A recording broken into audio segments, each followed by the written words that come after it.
Praise the lord అండి. అందరి వందనాలు. Praise the lord. జై మసీకి, జై మసీకి. Praise the lord. బోలో యేసు స్వామికి జై, రాజుల రాజుకి జై, ప్రభుల ప్రభుకి జై. స్తోత్రం. గడిచిన వారమంతా మనల్ని రక్షించి కాపాడి మరి తన రెక్కల్లో భద్రపరుచుకున్న యేసయ్యకు మనసారా రెండు చేతులు ఎత్తి స్తోత్రం చెబుదాం. స్తోత్రం, స్తోత్రం, స్తోత్రం, స్తోత్రం, స్తోత్రం. ఈ నూతన వారం బట్టి రెండు చేతులు ఎత్తి స్తోత్రం చెబుదామా? స్తోత్రం, స్తోత్రం, స్తోత్రం, స్తోత్రం, స్తోత్రం, స్తోత్రం, స్తోత్రం, స్తోత్రం, స్తోత్రం, స్తోత్రం. చక్కటి నిద్రను దయచేసి ఇదిగో ఈ నూతన దినంలో ఉదయకాల సమయంలో ఇదిగో ఆయన కృపను వేడుకునే కృపను అనుగ్రహించినందుకు రెండు చేతులు ఎత్తి స్తోత్రం చెబుదాం. స్తోత్రం, స్తోత్రం, స్తోత్రం, స్తోత్రం, స్తోత్రం, స్తోత్రం. ఆమేన్. మన ప్రభువును రక్షకుడైన యేసు క్రీస్తు నామమున మీ అందరి వందనాలు తెలియజేస్తూ ఉంటున్నానండి. మరి మన దేవుడు నమ్మదగినవాడు, ఆయన పోషకుడు, ఆయన రక్షకుడు, ఆయన బాగు చేయువాడు. స్తోత్రం చెప్పండి. ఎల్ షడాయ్, సర్వశక్తి గల దేవుడు ఆయన. యెహోవా రాఫా, స్వస్థపరచువాడు. యెహోవా షమ్మా, మనతో ఉండువాడు. స్తోత్రం చెప్పండి. హల్లెలూయా. యెహోవా ఈరే, పోషించువాడు ఆయన. ఏమన్నా అందరూ బాగున్నారు కదా? దేవునికి మహిమ కలుగునుగాక. ప్రియులారా, మరి నూతన వారంలో ఉన్నాము. ఈరోజు సోమవారం కదండి. ఈ పరిచర్య కొరకు ప్రార్థించండి, భారంతో ప్రార్థించండి, కన్నీళ్ళు గార్చి మోకరించి మరి యేసయ్య కృపా పరిచర్యలని పరిచర్య కొరకు ప్రార్థించండి. యేసయ్య కృపా మందిరం అని ఈ మందిరం బిడ్డల కొరకు, అలాగే ఆయా ప్రాంతాల్లో కూడా మరి పరిచర్య జరుగునట్లు ప్రార్థించండి. ఆ కొత్త ప్రాంతాల్లో, నూతన ప్రాంతాల్లో మందిరాలు అంటే ఇలాంటి కట్టడాలు కాదండి, సంఘాలు కట్టబడినట్లు, అలాగే కట్టబడిన సంఘాల్లో మరి కొంత కొరత ఉంటుంది. అలాంటి సంఘాల్లో కూడా మరి ఈ యేసయ్య కృపా పరిచర్య తరపున అలాంటి సంఘాలు బలపడాలి. ఏంటండి? బలపడాలి. అలాంటి సంఘాలను కూడా నడిపించినట్లు ప్రార్థనలో పెట్టండి. దేవునికి స్తోత్రం. ప్రియులారా, మరి దేవుని వాక్యం చదువుకుందాము. ఈ వారంలో, ఈ ఉదయకాల సమయంలో, ఈ సోమవారికంతా దేవుడిచ్చిన వాక్యం చదువుకుందాం. మీకు స్క్రీన్ మీద కనబడుద్ది, చూడండి. మొదటి తెస్సలోనికి రాసిన తెస్సలోనియులకు రాసిన మొదటి పత్రిక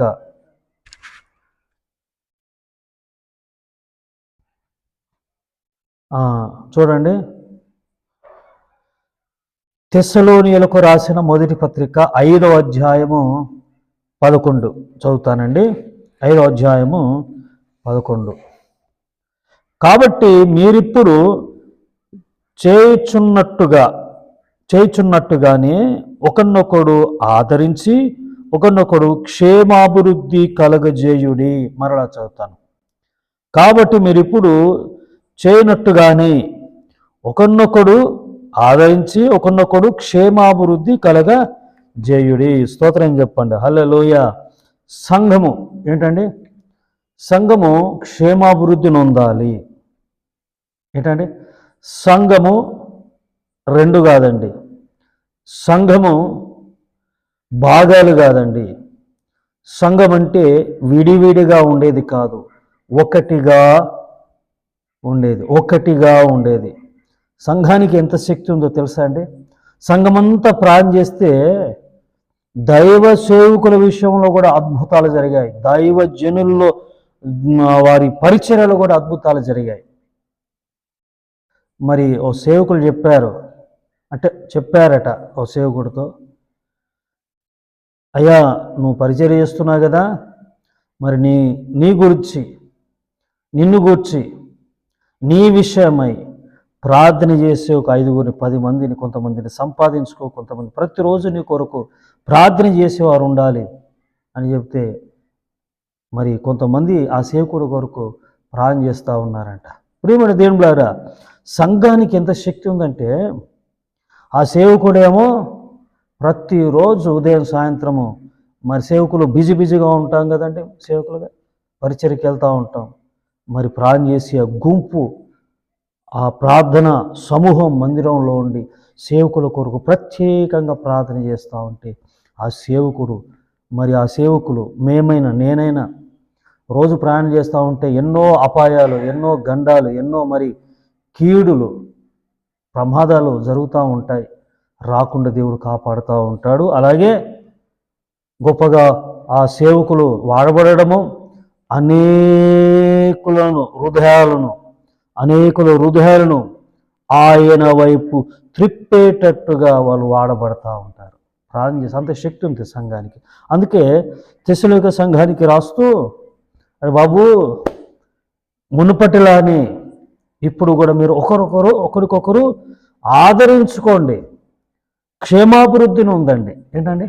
క్షేమాభివృద్ధి అని ఉందండి. చూడండి, మరొక విశ్వాసి గిల్గాల్కి వచ్చాడు. ఎక్కడికి? మీకు చూపిస్తాను నేను. రెండవ రాజులు చదివిస్తానండి. రెండవ రాజులు 4వ అధ్యాయము. రెండవ రాజులు 4వ అధ్యాయంలో నేను చదివిస్తాను. 4వ అధ్యాయం 42 నుండి చదువుదాం. మరియు ఒకడు బయల్షాలిషా నుండి మొదటి పంట బాపతు యవల పిండితో చేయబడిన 20 రొట్టెలను, కొత్త గోధుమ వెన్నులను, కొన్ని పండ్లను తీసుకుని వచ్చి దైవజనుడైన అతనికి కానుకగా ఇయ్యగా, అతడు జనులు భోజనం చేయుటకు దాన్ని వడ్డించమనెను. అయితే అతని పనివాడుకు, పరిచారకుడు 100 మందికి వడ్డించుటకు ఇవి అంటే 20 ఎంతవని చెప్పగా, అతడు వారు తినగా మిగులునని యెహోవా సెలవిచ్చున్నాడు గనక జనులు భోజనము చేయనట్టు వడ్డించుమని మరలా ఆజ్ఞించెను. పనివాడు వారికి వడ్డింపగా యెహోవా సెలవిచ్చినట్లు అది వారు తినిన తర్వాత మిగిలిపోయెను. ప్రియమైన వారలారా, ఇక్కడ బయల్షాలిషా నుండి ఒక విశ్వాసి వచ్చాడు. విశ్వాసి అంటే వింటున్నారా? ఒక విశ్వాసి, ఒక భక్తిపరుడు వచ్చాడు. సుమారుగా 46 కిలోమీటర్లు. ఎంతండి? 46 కిలోమీటర్లు బయల్షాలిషా నుండి ఎక్కడికి? గిల్గాలుకి. బయల్షాలిషా అంటే అర్థం ఏంటంటే ప్రభువు అని అర్థం. గిల్గాలు అనంటే రాళ్ళ సమూహము, పేర్చిన రాళ్ళ సమూహం అని అర్థం. పేర్చిన రాళ్ళు అని అర్థం. 46 కిలోమీటర్లు ఏం చేశాడండి? మెత్తటి పిండి. అది కూడా చూడండి, మొదటి పంట, అది మెత్తటి పిండి, చక్కటి ఫ్రెష్ బెస్ట్ వన్, మొదటి పంట, మంచివి, శ్రేష్టమైన వాటితో ఏంటంటే ఆ పిండితో రొట్టెలు 20 రొట్టెలు తయారు చేసుకొని, 20 రొట్టెలు చేసుకొని, ఇంకా వెన్నులు, బార్లీ అంటారు, వెన్నులు, ఇంకా పండ్లు తీసుకొని 46 కిలోమీటర్లు అయినా నడిచొచ్చాడు. 46 కిలోమీటర్లు. ఎందుకు? పైన చదివితే అక్కడ ఉంటుంది. ఎక్కడ? 38 నుండి 41 వరకు చదివితే గిల్గాల్లో భయంకరమైన కరువు వస్తుంది. ఏంటండి? శాపం, క్షామం. అదొక శాపం అంటే ఇక శాపం లాంటిది అనుకోండి కదండి. కరువు అంటే ఒక శాపమే కదా. తిండి ఉండదు, బట్టలు ఉండవు, నీళ్ళు ఉండవు, డబ్బులు ఉండవు, పశువులకు, మనుషులకు, వర్షాలు ఉండవు, ఏముండవు, పంట ఏముండవు కదండి. మరి శాపమే కదా. మరి కరువు వచ్చింది గిల్గాల్లో. కరువు వచ్చినప్పుడు దైవజనుడు ఉన్నాడు అక్కడ, ఎలీషా, పరిచారకులు ఉన్నారు. ఎలాంటి పరిస్థితి ఎంత వచ్చిందంటే ఆకుల అలుములు ఉడికించుకొని అది చేదు ద్రాక్ష తీగ ఏంటండి విషపూరితమైనవి అలాంటి పరిస్థితి వచ్చనమాట. ఆకులు తినే పరిస్థితికి, ఆకుల అలములు తిని పొట్ట నింపుకొని కడుపు నింపుకునే పరిస్థితి వచ్చింది. భయంకరమైన పరిస్థితి. అలా కరువులో దైవజనుడు ఉన్నాడని, సంఘం ఉందని పరిచారకులు ఉన్నారని ఒక విశ్వాసి 46 కిలోమీటర్ల నుండి వచ్చాడు. ఎన్ని కిలోమీటర్లు అండి? 46 కిలోమీటర్ల నుండి వస్తే మరి ఎంతమంది ఉన్నారు అక్కడ? 100 మంది ఉన్నారు. ఎంతమంది అండి? ఎంత సంఘము? 100 సంఘం, 100 మంది అనుకోండి కదా. మరి 20 రొట్టెలు తీసుకొచ్చాడు, పళ్ళు తీసుకొచ్చాడు, వెన్నులు తీసుకొచ్చాడు. అయ్యా సరిపోవంటే నువ్వు వడ్డించు, ఇంకా మిగులుతాయని. ఇక్కడ మనం తెలుసుకోవాల్సింది ఏంటంటే, ఇందాక చదివే మూల వచనం ఏంటది? మూల వచనం ఏంటండి? మొదటి తెస్సలోనియులకు రాసిన పత్రిక 5:11. కాబట్టి మీరిప్పుడు చేయనట్లుగానే మరి ఒకరినొకడు ఆదరించి ఒకరినొకడు క్షేమాభివృద్ధి కలుగజేయుడు. ఏంటంటే క్షేమాభివృద్ధి. కరువులో ఉంది సంఘం. ఏంటండి? దైవ సేవకుడు కరువులో ఉన్నాడు, పరిచారకులు సంఘము కరువులో ఉంది. 46 కిలోమీటర్ నడుచుకుంటూ వచ్చి ఆదరిస్తున్నాడు. ఒకరికొకరు ఆదరణ పొందుకుంటున్నారు.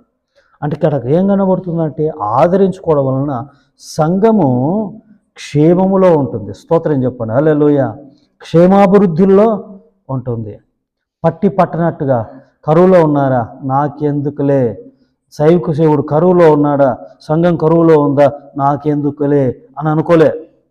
46 కిలోమీటర్లు. ఎంతండి? 46 కిలోమీటర్లు నడిచొచ్చి పరిచర్య చేశాడు, ఆదరించాడు. ఒకరికొకరు అక్కడ ఒకరికొకరు ఆదరింపబడ్డారు. వాళ్ళందరూ క్షేమాభివృద్ధి నొందారు. కాబట్టి ప్రేమల దేవులారా, ఒకరికొకరు ఆదరించుకోవడం వలన క్షేమాభివృద్ధి నొందుతారు. దేవుని కృప ఈ రోజంతా మీకు తోడైండునగాక. ఆమేన్. చిన్న ప్రార్థన చేద్దామండి. పరిశుద్ధుడా, మహోన్నతుడగు తండ్రి, మీ పాదాల వందనాలైనా. మరి ఈ ఉదయకాల సమయంలో నీ వాక్యమైన ప్రతి బిడ్డ మరి ఆదరింపబడాలి సంఘములో.